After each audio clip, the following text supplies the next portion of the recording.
Hey everybody, welcome to Reading Your Way to Heaven. This is Jason, and as always with me, Gabe Gutierrez. Gabe, how you doing? Dude, I totally feel like I just watched some kind of weird mashup of, I should say, not watched, read some kind of weird mashup of like Thor and Heidi. I was about to say, are you giving away your trade secrets? Spoiler alert, I know, guys. right? He doesn't read any of the It's books. He that just watches movies based I on the find books. the miniseries. I'm sure there is a movie done on this or a I miniseries, have no but it's idea, to be probably honest. in like Norwegian and you have to have like subtitles and stuff. Uh-huh. I'd be curious. I don't know. I bet there. I don't know. I mean, it's been around long enough, and it's recognized well enough. I think that there probably is something, I mean, but it I have no clue. it won the Nobel Prize in Literature. That's got to be something, right? I know. Not bad for a book that nobody heard of until last week, huh? Especially me. Oh, funny story about that. So, where I was getting close to, I'd forgotten to buy the book, and I was like, oh crap. And I was about to go on Amazon and try and figure out how I can get it, overnighted to me or whatever. And then I just happened to mention to my wife, I just said, "Hey, have you ever heard of this book?" And she goes, "Yeah, in fact, I got a copy of it in the bedroom. I haven't read it yet, but it's in the bookcase." I was like, "Really?"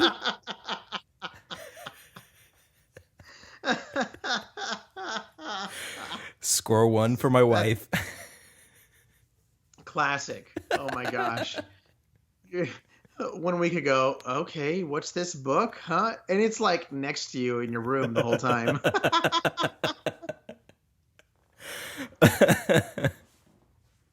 Yep. What did she say when you told her that we were reading it for the podcast? She was excited because she hasn't read it either. So she's like, "Oh, this will give me an excuse to actually read it now." Yeah, she's like, oh, I might have to start listening to that podcast now. I know. It's been 3 years. So funny. So my wife is mostly Scandinavian in her heritage, right? Her parents are from South Dakota here in the States, but generations before that come from Sweden, come from Norway, a lot of that region, And so I said, hey, you might really like to read this. And so part of it, we're going back and forth to my parents' houses. We're still getting set up in our own home from the move. And so she was reading it to me. And so she's like, I mean, for me, it's the perfect pronunciation, but she's like got all this like great pronunciation of all these like Scandinavian words that I was just like butchering in my own mind, I was like, you might like this book. But yeah, so funny. Yeah, I think that's been the hardest thing for me is just the names, especially in this first chapter. Oh my gosh. Yeah, and that's really what made me feel like I'm watching Thor, right? Or reading something about it because all the different names. Like what is why I say that, but I can't even think of his name, the where he's from. What is it like? That's the like grandfather or whatever. The Right. Lebrons. No. Thor, like the guy Thor. Ragnarok. In Ragnarok, is that where he's from? I think so. And then I thought there was like a something guard or something, Asgard. but that's all right. Asgard, yeah. Maybe that's where he's from. So yeah. So you're reading some Asgard. of these names and you're like, oh man, like the Asgardians, right? So yeah. It's so funny because you're like, what is it? Ivar Gessling, younger of Sundbu, Lavrans, they're just like, there's a guy named, what was it? It only gets worse from there. Oh, I'm telling you, it was awesome. The Laurentius Ostgottilegemen. Yes, that one. Nailed it. Oh man, I got to skip ahead a little bit, but like there was one that was just like one of the guys that she didn't like, and his name was like just very Scandinavian. So funny. We'll get to it, I'm sure. But so before we jump in, I did look up, and there was a movie made about this book back in 1995. Unfortunately, does not have any good ratings. Oh. It's the audience score with 500 plus ratings gives it a 48%, and IMDb ranks it at 4.5 out of 10. So in So this case, absolutely, the book is better than the movie. it's probably a safe bet. Yeah. Yeah. So this epic, Kristin Lavransdatter, is, I think we touched on this last week. It's 3 books actually. Yep. It's the Wreath, and then what was the second one? And then it was something in the Cross. I lost it. I don't remember either. I'll be Oh, the wife, the Wreath, the wife, and the Cross. okay. Those are the 3 different books, and so we are in the Wreath, part 1, chapter 1, Jorundgard. That's where we find ourselves. Okay. Yeah, because it's right there on the one of the front pages of the 3 books there. Because I'll be honest, I very briefly skimmed the introduction, because I also kind of saw it in the introduction. I saw some potential spoilers, and I was like, "Oh, I don't want to read that." Okay, I'm just going to skip that. I did the exact same. I was reading it. I was like, man, this guy Jason always reads the introductions. I better read the introductions. So I can at least contribute this time, So don't want a repeat of the introduction to City of God. Goodness gracious. Anyway, so I'm reading it, and I'm like, whoa, spoiler alert. So yeah, no, we just kind of. And then all right, I'm gonna just skip right into the book. Yeah, I think the only thing that I read thoroughly was the note on translation, and I did appreciate them saying, "Yeah, we took out that old English." So you don't have to worry about the these and thous. And yes. Thank you very much for doing that. Thank you. And I did appreciate at least in my book, it had the map right before book 1 of the book of Norway. Do you have the Penguin Classics? Yes. Yes, that's the same copy that I have. Perfect. Yeah. So I'm a sucker for geography and cartography and maps. And it definitely helps because, if you're, especially with all these weird names, for me, it's weird, trying to place them, especially I'm sure as they begin to travel or she begins to travel around, I don't want to be like, where are they? I have no clue. Yeah, no, absolutely. Because there is, at least in this first chapter, she There's does some travel, get to travel, with her dad a little bit on one of his little jobs here. So, well, let's jump into it. Let's do it. Yeah. So the first chapter, we're in chapter 1, obviously, and we get just like any good book, you get lineages, Gabe. Any classic. Oh, of course. Like you do. When the earthly goods of Ivor Gessling, my wife did tell me that the J's have like a Y sound. Okay. So that kind of helped a little bit. So Gessling, the younger of Sundbu, were divided up in the year 1306. And we see that right off the bat. We're introduced to Ragnfrid, who we later find out is the mother of Kristin, and Lavrans. Lavrans Bjorgulfsson. So the thing to note here, if you notice, the last name Bjorgulfsson, the ending of son, so that means he's the son of Bjorgulf, just like Kristin Lavransdatter is the daughter of Lavrans. So when we see these last names, that's kind of, we're learning their lineage a little bit there as well. And this was just part of, it goes on talking about, they moved to Skog. Jorundgard. Yes. And I did recognize Oslo, so I was like, oh, I know that one. It's like when I'm like learning a foreign language and I pick up on a word, I'm like, oh, I know that one. And yeah, it just kind of goes on about family lineages and the kings of the area in Norway and just control of areas and some had families or children, no children, blah blah blah. Like, is there anything you wanted to touch on before we jump into Lavran? So in that's where it kind of leads up. What we're doing is we're getting a little family history of Lavran. Like, where does he come from? Where's his family coming from? And what leads him here? Because there is a little bit of nobility, it seems like, Mm-hmm. in his lineage, right? And yet we find this really humble man that lives in a small village in Norway, and I think that's just like, okay, there's something here, right? He's Mm-hmm. not just your random run of the mill, villager. There's some depth here that has been coming through the line through generations. Um, and so then we zoom into Lavrans, who is the father of Kristin, and it touches briefly on, I guess, the relationship with his wife and a Mm-hmm. little bit about her.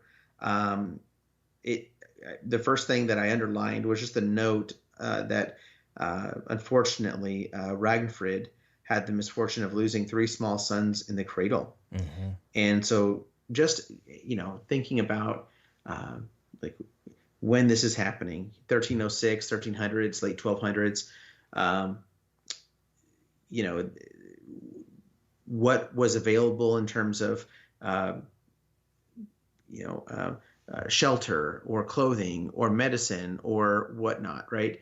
And I'm sure losing children or even just other people to different sicknesses or different things like that, very susceptible to some of those things. And goodness, to lose three young children, in the infant stage, it's pretty traumatic. I think that's I underline it because I was like, well, that's probably going to go a long way towards the shaping of the environment that Kristin has grown up in, or at least telling us a little bit about why her mom is the way that she is, and it kind of does, I guess, later build on that. Yeah, yeah, it definitely does when she's very, very protective of Kristen. And going back to Lavron, um, I and when you were talking about the Lavron and his wife, it brought me up. I don't know why this image came to my mind right now. Right when you were talking about it, it reminded me of like Abraham Lincoln and his wife, and Mm-hmm. how just over the course of time, and I don't know how this is going to play out, but like you said, I think her just protective nature, her and just a motherly nature, but I think as time goes on, I could potentially see her kind of losing it. Uh, and seeing that just like with Lincoln's wife but with Lincoln, when we think of Lincoln, he was very stoic, a very prayerful man, a very even keel. He didn't get too high or too low, but he was very stately and there was something to him. And here with Lavron, he was very much a holy man, one that even when he's lost three children, he still hasn't lost his faith. And but also under his understanding his role as a husband and father to Kristen and to Ragnfried. Yeah, yeah, and we do get that pretty early on that this couple, Lavrans and Ragnfried, they are respected in the village that they are in, and they're very involved in their local church. They take it seriously. They're very faithful, and kind of throughout this chapter. So this book has been called one of the greatest Catholic novels of all time. But this is not an overtly like Catholic novel. No, this is telling the story of this family that grew up in a time where this was their faith and they took it seriously. And we see the notes, right, of like Ragnfried, ate these berries on her bread during Lent Mm-hmm. instead of butter, right? Because Mm-hmm. butter would have been something they would have abstained from. Or how, uh, they would go to the church and had the relationship with the priest and with the village, and because of that they were very respected for their piety. Yeah, it's funny because while everyone else would grumble in the city about the tithe and giving to the church, like you said, not Lavron. He was very much of like, no, you give what you need to give, and we need to support the church and the priest. Yeah, yeah, absolutely. And so in these people, we see, um, yes, definitely where they've come from, what they've lived through, has definitely shaped them and affected them. There's a note even that the townspeople thought that she took the death of her children unreasonably hard. It's kind of a harsh statement, right? Like, you've lost three children. Man, she's taking that maybe too hard. She shouldn't be taking it so hard. Like, okay, but uh, but the point though is that like I touched on before, clearly affected her. She became a little bit more reclusive, maybe less outgoing, but still faithful. Same with Lafrance, right? They're affected by where they come from, the conditions they live in. But maybe the thing that shapes them the most, though, and this is where I'm going, is their faith. Mm-hmm. Right, the fact that they have an active prayer life, an active faith, they go to church, and not just like going to mass and that's it, right? But actually, giving the tithe, being part of the community, being there, hosting people in their homes, you know, uh, taking part in church functions. Like, we see this, like, this is a life that they led. It's something that was interwoven into the fabric of their being. So we then kind of move on to the when we don't really hear much about Kristin's upbringing until she's 7. Like, Right. we don't get the like her birth and this is how she was as an infant, and no, it's one day when the child Kristin was 7 years old, she was going to accompany her father up the mountain. You're like, oh, okay, that's where we're starting. Okay, cool. It just, I guess it threw me off for a minute just because, we spent the last several pages building on this family lineage, and we were getting the backstory to Kristin and her family. So I just was expecting it to continue on that way. But then we just, fast forward through all that, which I'm not complaining. I'm not saying it's a bad thing. It just was like, oh, okay. A little sudden, yeah. I definitely appreciated the time they spent on, and really her father in particular, right? Just really talking about, yes, his lineage, but also just his virtue, right? And we've touched on that a little bit, but just the peaceful soul, honest, calm, all that stuff. And it kind of, you see it early on that, like, why are they spending so much time on Lawrence? Why are they spending so much time on her father? Well, you can kind of feel like, okay, Lawrence is going to be a very pivotal, I mean, as a father is in the life of his children, a pivotal player in the life of Kristin. And we do see that later in this chapter, almost right away. So we zoom into this 7 years old. She's going to go with her father up to the mountain pastures. And we definitely have, how did you like just the descriptors here of like where they live and what's going on, and as they're passing by the different things. Yeah. And I'll just go ahead and say this now. I was the descriptions of everything, coming from Dante, especially in the last book of Paradiso, where the good chunk of it, he was constantly being like, it's indescribable. I can't describe anything that's happening around me, to very detailed imagery. Like, you can clearly picture exactly what they're walking through. Was like, oh, a breath of fresh. Okay, I can picture this now. I have not just a breath of fresh air, but you can imagine what that fresh air was like. Exactly. It was very, it was cloudy and it was fog, and the fog lifted, and you're like, oh yes, I love it.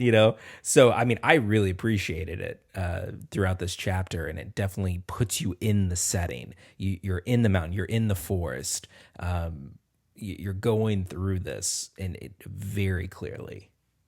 Yeah, no, and I definitely appreciated it just to get a feel for the environment that we were dealing with. I know that I recall some of the chapters in the Space Trilogy early on, in particular with the new planets. We'd get these, I mean, just chapters of nothing but description of what the character, his name escapes me right now, but what the character was in Ransom. Thank you. What he was encountering. And I remember feeling, and us talking about it, like, oh, I'm just trying to slog through these descriptions, you know? Yeah. But I didn't feel that way, at least not yet. Yeah, not yet. It's still the first chapter, so. Yeah, it's early on. Uh-huh. But yeah, she's. We also get some descriptors of Kristin, and one of the things is that Kristin takes after her dad when it comes to her looks. Very tall, blonde hair, slender, and she is just I'm sure like her father, she is a ball full of energy and very outgoing. And this is where when I texted you earlier, when I was reading this, it kind of reminded me of Brave. And I forgot the character's name now, the protagonist in the Pixar movie, but it reminded me of her, of just that wild and free, like she wants to be out there with her father. Oh yeah, totally. Um, to the wanting to be out there with her father. I actually haven't seen Brave, so but I'm imagining what you're It's a saying. good movie. Yeah, I've heard. I did love just there's little touch points, right? Where again you see like how the faith is tied deep into at least into Lavrans, and Lavrans is so well respected that if the men don't have the same piety, at least they're following the piety of Lavrans, right? Like when they pass by the church, Lavrans and his men remove their hats, bow their heads, just little notes like that. Like, okay, like this is an important thing here. We're passing by. Here's these beautiful descriptions. Here's the church. Oh, hey, bow your head, right? We also know that this is, I guess, summertime, or it's a very hot day, or they know early on when they leave it's going to be a very warm day, even though they're getting obviously near a mountainside. So that comes to play a little bit later on, once they kind of set up camp. It's kind of Yeah, kind of. So there's a young boy that's part of the crew, one of her father's men, but still kind of young. Arnie Gjertsen of Hinsbrecken, and Arnie and Kristin are pals. I mean, because he's younger in age, he tells her kind of what's going on, and then we hear this story as they're passing by this boulder of, oh, that's where they played mass that one time. You've got Eric the priest, and then he's got kids, grandkids. This is at a time where the discipline of priestly celibacy hadn't yet made its way to Norway. And so Eric is a priest who also had a family. And so it's his grandchildren that Kristin is recalling this one incident where they were playing mass. And I don't know if any of that stood out to you, or if you wanted to touch on that. They're playing mass, but they're also bringing in a pig or a piglet. You got to baptize somebody, Jason. I mean, if everybody else is baptized, why not the pig? And it's not, I mean, well, and if you're going to have a baptism, you got to make sure you have a baptism gown. That's right. So let's put it on the pig. Absolutely. And guess who comes a walking by and sees all this? Yes, right. It's old Eric the priest, and he doesn't really take kindly to it. He doesn't find that very amusing. There was that little note that they were like mumbling through the mass in Latin to recreate it. It was like, oh, okay, look at that. And then really, I think what might have done it is that one of the children was talking about like scolding the congregation for not tithing more.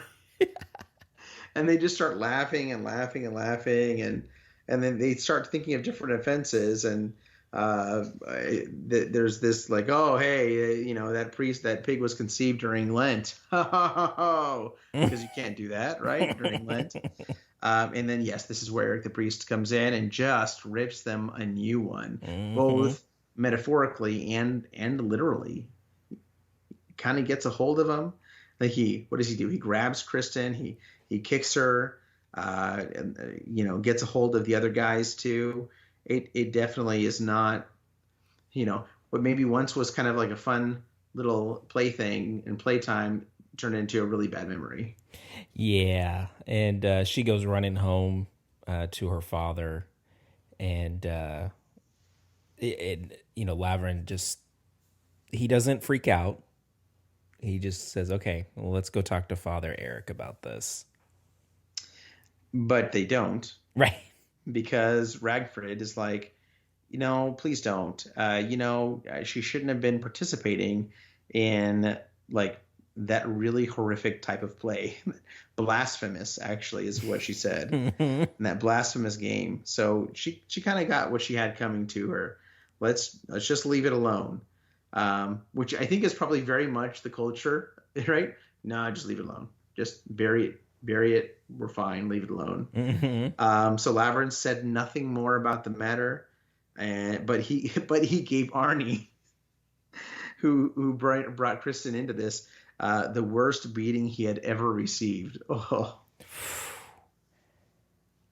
Ouch. So yeah, as they're leaving their village, going up to the mountainside with her father to do this job, they pass by this boulder, and there's these different like little flashback scenes to, oh yeah, I remember that boulder. I remember this is where we do this is where we do that, and it's definitely one of the stories that stuck out. We also are introduced to Sigurd of Lopsegard. I believe that's how you pronounce that. There's a little note here of how. Yeah, that was kind of weird, right? A little creepy. This is the name that I was trying to find earlier. Sigurd of Lopsegard. Who takes Kristin when she was younger than 7 and says, when you grow up, you'll be in my arms, because I'm going to outlive my current wife, and I outlived 2 other wives, and so come on, honey, when you're old enough, you're going to be my wife. And of course that freaked her out. Oh, yeah, totally. Just a smidge. And then Lavrans laughs and says, I know. Hey, I don't think your wife's going to kick the bucket anytime soon, buddy. That's the thing. Like, I love how I say I love, but it's also that culture, like you said, of Lavrans just kind of just completely dismissing it, just not even worrying about it, and just trying to ease his daughter's worries by saying, don't worry, honey. Like, he's getting up there in age, number 1. And number 2, his current wife is younger, and there's no way she's going to die before he does at this right. point. And if he does come a courting, he's going to be turned down. Exactly. So don't worry. Don't worry about it. So they go on, and they basically, just for the sake of time, they continue in this dense forest, and then they basically set up this camp, unless if I'm forgetting anything major here, because there's a lot of descriptors here of the rivers and sure, trees, yeah, no, and everything. We do meet a couple of different characters here. Isrid or Isrid is one of the women that we meet, and she's kind of one of the mountain people, a little bit lower in stature, not as well off as Lavrans is and his family. But the amazing thing here, again, we see more and more the kind of character that Lavrans has as he's interacting with not just Isrid, but all the people of this area. How generous he is to them, and not just in giving them items or help or assistance, but just with his time, and even at times, helping them with some of their own labors. And so that was just really, it was like, man, this is a solid guy.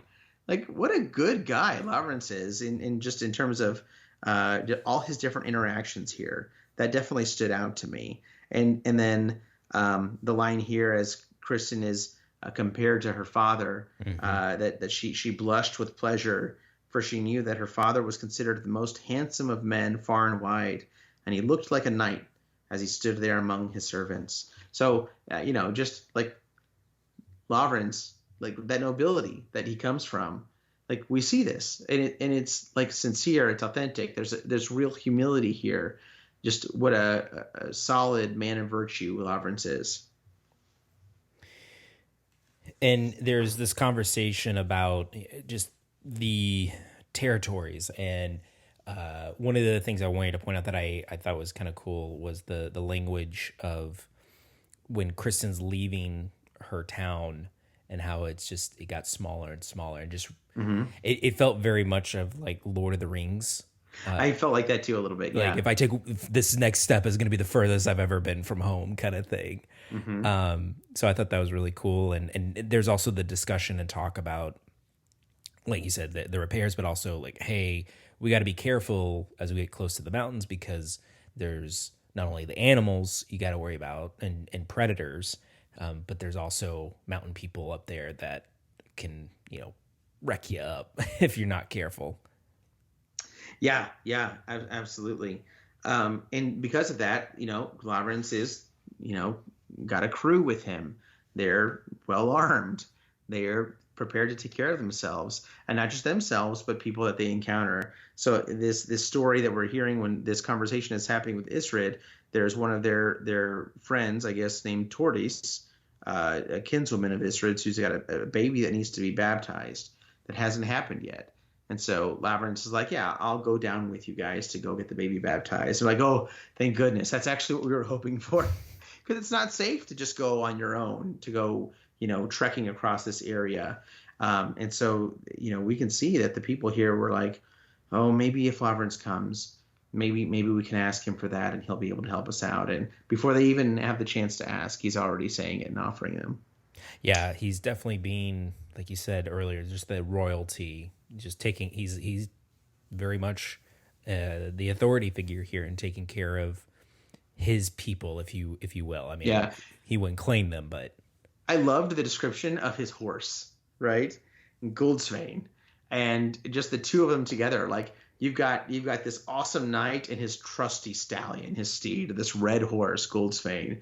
Kind of like Lone Ranger and Silver, or any other like great combinations. Definitely Lavrans and Goldsvein is right up there. and so they're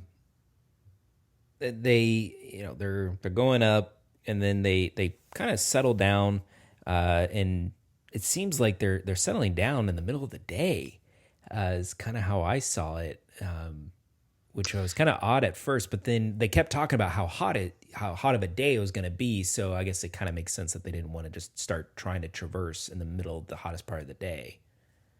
So I thought that they kind of settled down, and then I guess they all passed out, and then slept through the night into the next day. Is that?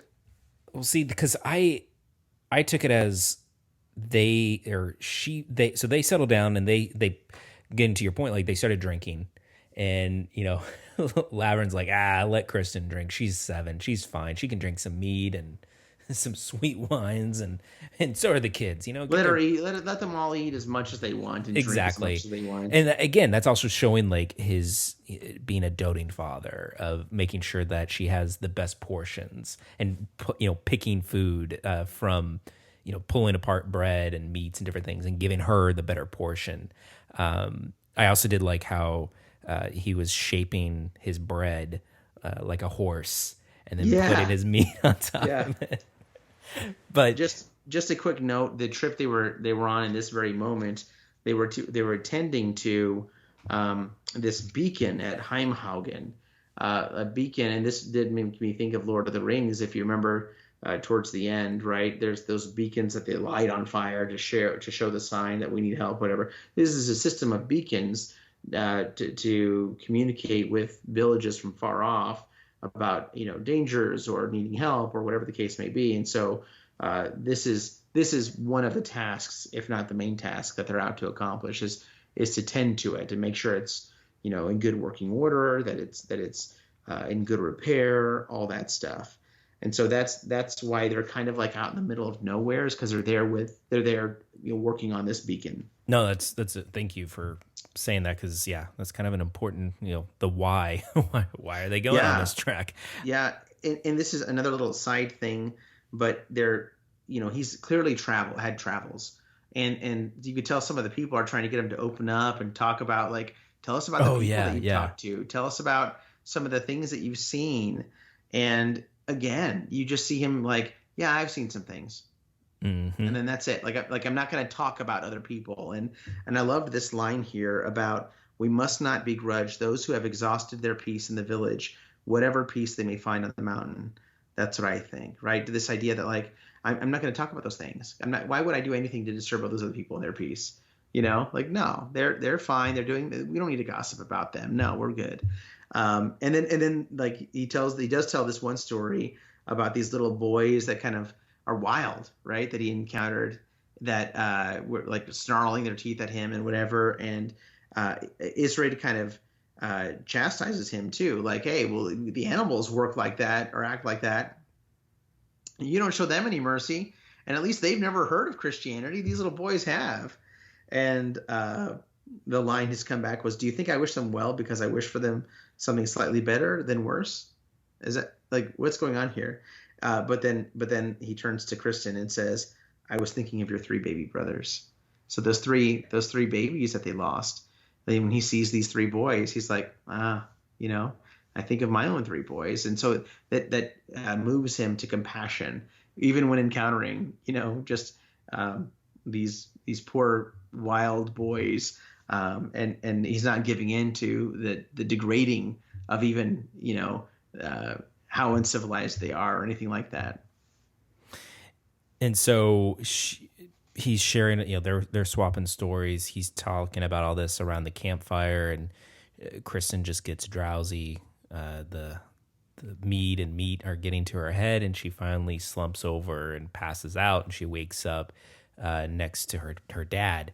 And this is where I thought, because there was a line in here, I'm paraphrasing, where she's like, did we sleep through the next day? Because it's when she wakes up, the sun's out.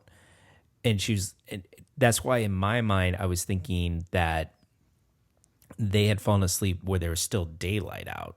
And so she's trying to figure out, wait, is it still the same day or is it the next day? So that's why I said, or I thought like, okay, maybe I didn't think it was nighttime when they started the campfire, but at the same time too, I was thinking, why would they start a campfire when it's kind of warm already and it's a daytime?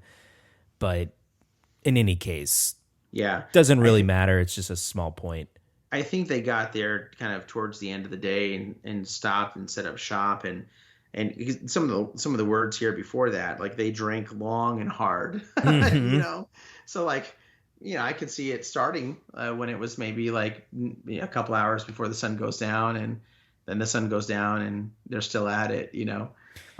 But there's this element of time, of the setting it up and of the cooking and of the drinking and the imbibing, and it definitely made me feel like maybe this was something that started in the late afternoon and carried into the night, and then because they drank long and hard, they also slept long and hard, you know. And so when Kristin wakes up, everyone's passed out. Everybody's snoring. Hung over. I did appreciate the some of the descriptors of the snoring and just the way people were sleeping in the camp. But she gets up because you know, she's like, I'm feeling it, like you said, feeling a little hungover. You know, wanting to get some water, just kind of get up, stretch her legs, and kind of, you know, go. I don't want to say explore, but, you know, just get up and walk around a little bit. Mm-hmm, mm-hmm, mm-hmm. And so as she's moving around and taking the what is it, the cap from her head, just to let the air start to dry the sweat. Right. You know, I was like, oh, this is the meat sweats, like the beer and meat sweats. That's what they've all been experiencing throughout the night, you know. So she takes the cap off to cool off, and she's moving around. She's getting like, okay, mosquito bitten. Oh yeah, I've got to do something about this. And thankfully, you know, there's movement. What's going on? Oh, it's Goldsvein. Good old trusty Goldsvein. So this noble stallion, this steed, she gets to accompany him. And I was reading like, oh no, like tragedy. It feels like tragedy is about to happen. Like just the setup of everything. And I'm like, is she going to get kicked by the horse? Is she going to get trampled on? Because it's not just Goldsvein, but it's the other horses that are with them. Like they all follow Goldsvein, you know, just like all the men follow Lavransdatter. And so, but no, that's not the case. I mean, here's this strong horse that just is almost like a puppy to Kristin, and is accompanying her, you know, protecting her like a little guardian of sorts, right? as she goes to get some berries, and eventually she hears a stream and goes to the stream. She looks at her reflection to see, like, do I look like my dad? And she makes a wreath of flowers to put into her hair, and it's in this that she sees something that kind of, wait, that's not part of the landscape. Yeah, and she saw it in the reflection of the water at first, and then she pops her head up, and I did like the descriptors here of how whenever you see something and then you look up or you look over, and it takes your eyes a few seconds to adjust, and you could tell when she lifts her eyes, okay, I got to get my eyes adjusted because everything's looking like the forest. So she finally locks eyes. She sees a face among the leaves. There is a woman with a pale face, flowing and flaxen hair. Yeah, and she was wearing something shiny and leaf green, right? She's got some brooches, she's got necklaces, she's got this wreath as well, and she's trying to, it looks like, lure Kristin to her with this wreath of golden flowers, saying, "Hey, come over here, without speaking." And that's when Goldsfane whinnies loudly, and the other stallions take off, and because they're spooked. And at that point, that's when Kristin starts screaming bloody murder for her father, and realizing, oh no, I'm in trouble. Yeah, it's this, like, it's just not usual. Should I be afraid? Oh yeah, no, they're okay. No, this is a big deal. I got to run, right? And so she's running, she's climbing, she's got to go back up this hill. She trips, she falls, she's bleeding, she's screaming for her dad, screaming for Goldsfane, just anything. And of course, if you remember the camp, that they're all just like passed out snoring. But something happens, whether they hear the horses stomp past them or they hear the cries of Kristin, and we start to see her father peek back out from over the hill and come to her aid. And the first words that Lavran gives when he finally sees her is "Sancta Maria." Absolutely, I totally underlined that. I mean, like, again, like, it's just like, it's who this person is. And he notices a few things. Obviously, when your child's coming back to you, you're checking all their limbs, making sure they're okay. And she's got some scraped hands, bloody hands, and then he notices a wreath on her head. Yeah, he notices the wreath on her head and just asks, "So what's this? How'd you get it?" And so Kristin tells him that she made it and she found it. She went with Goldsfane and went down to the water, and then they saw someone who waved at her, and that's where Lavran's like, "Wait, what? Who waved? Was it a man? No, it was a woman. I think it was a dwarf maiden, because they do believe that these forest people, the mountain people, are these dwarves, these gnomes, these trolls. Yeah, absolutely. And so goblins. It's interesting, right? Like, you've got this deeply pious family, and yet you still have some kind of the folklore of the unknown of the forest, right? Like, we don't really know what's there, but there's some kind of mysticism as well, right? So kind of Lavran will have nothing of it, though. He shuts that down real quick. Well, he doesn't want her even thinking that. Right. Because other people were talking about it kind of behind him, and he's like, be quiet. I love that. He's like, shut your mouth. Just saying, like, we shouldn't never even put this into their heads. Absolutely. Yeah. But at the very least, like, here's a strange woman who's trying to lure my daughter away. Yeah, that's not safe. Yeah. But then what does he do? So we didn't touch on this, but there's a very specific item that Lavran wears everywhere he goes.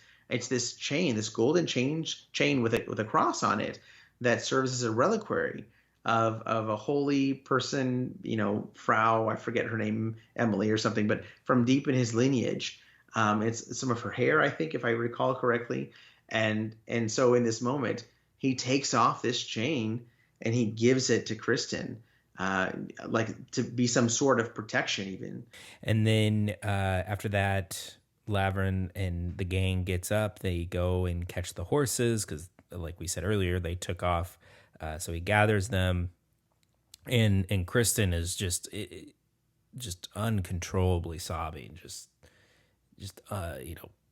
constantly inconsolable. That's the word I'm looking Yep, for. yep. Until she gets that bowl of oatmeal, which I gotta tell you, sometimes that's for me too, right? It's all you need sometimes. Just a good, hearty, warm bowl of oatmeal. So it's the next day, and the men have to go out again, and they're like, "Yeah, Kristin, Lawrence is saying you should probably stay here. Just and you, Tortoise, like you also like you ladies stay here.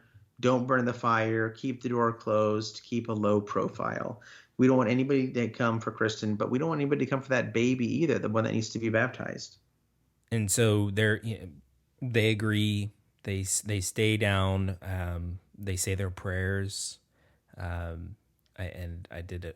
appreciate that. After near the end, where Kristin was almost asleep as her father said the Lord's Prayer and the Ave Maria over her. So a parent praying over their child, and Kristin asking of like, well, hey, I know we had a little bit of a hiccup here, but remember you promised that you would take me to the mountains. So, or sorry, not the mountains, but you promised to let me go south in the fall. So you still gonna keep that promise, Daddy? We'll see. We'll see about that. Parent response. Classic non-answer. That's right. Just go to sleep. That's the thing we want you to do right now. And that's it. Yeah, no, it got kind of exciting. I mean, I like we've talked about. I appreciated a little bit of the lineage. I appreciated the painting of the setting and the scene. I really loved just getting to know Lavrans and the kind of man he is. And then we see it just like everything snaps into place as we have this high stakes urgent moment here at the end of this chapter. Yeah, I'll be really curious to see where this goes. Who is this woman out there? Why is she trying to lure Kristin? Lots of questions. Which is exciting. So what's your wild prediction, Jason? This is something we used to do that we got away from during the comedy. Wild prediction.